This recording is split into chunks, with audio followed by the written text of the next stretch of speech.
I'm Jarquita Bryan with the latest news in politics. President Obama recently honored 17 people with the Presidential Medal of Freedom. Recipients range from filmmaker Steven Spielberg, actress Barbara Streisand, baseball star Yogi Berra, Congresswoman Shirley Chisholm, and NASA mathematician Katherine Jean Johnson. The president paid tribute to the 17 recipients with the highest civilian honor during the White House ceremony last Tuesday.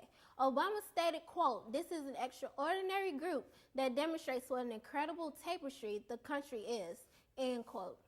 Presidential candidate Senator Bernie Sanders proposed a plan last week to bring back undocumented immigrants who have been deported that have close relatives living in the U.S. The senator's immigration plan is the first to extend protection to immigrants that have been deported.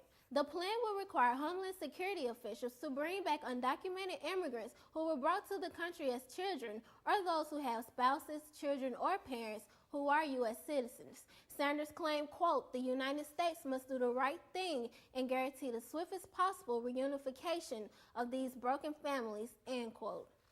In Iowa, Democratic presidential candidate Hillary Clinton is ahead of candidate Bernie Sanders. According to the Quinnipiac University poll among Democratic caucus goers, 51% said they are for Clinton, while 42% are for Sanders. The last 4% are for Governor of Maryland Martin O'Malley. The majority of the people surveyed believe that Clinton has the chance of winning over a Republican candidate.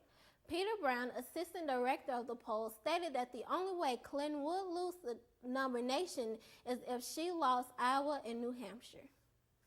Mississippi residents took to the polls recently for governor and attorney general elections. Mississippians also voted on the highly contested Initiative 42, the controversial education funding bill. Incumbent Attorney General Democrat Jim Hood beat out rival Republican Mike Hurst in 55% of vote. As expected, Initiative 42 came down to a close vote, being shot down with 52% of voters denying the bill. The governor's race concluded with the incumbent Republican Phil Bryant winning with a landslide 67% majority.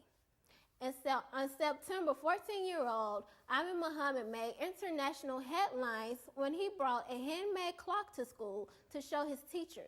One teacher thought it was a bomb and notified school authorities, where they had called the police. Muhammad's attorney said the teen suffered psychological trauma and that his reputation in global community is permanently scarred. 2 letters were sent to the attorneys and represent the school district and city saying that Muhammad's civil rights were violated.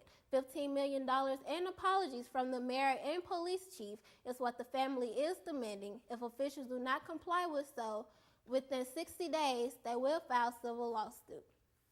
A college student from Sanford, Connecticut is in custody for jumping over the White House fence Thanksgiving Day.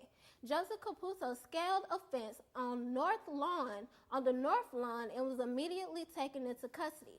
Caputo was cloaked in an American flag and was carrying a binder with a rewritten Constitution.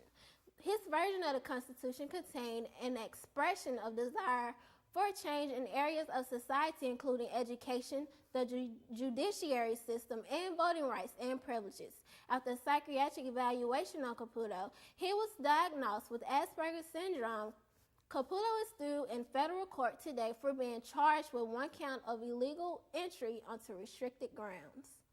Well, that's all the time I have for you in politics today. Up next, Brandy Matters will sit down with freshman international student Ishwarya to discuss her experience adapting to U.S. culture and norms this semester. Stay with us on Take 30 News.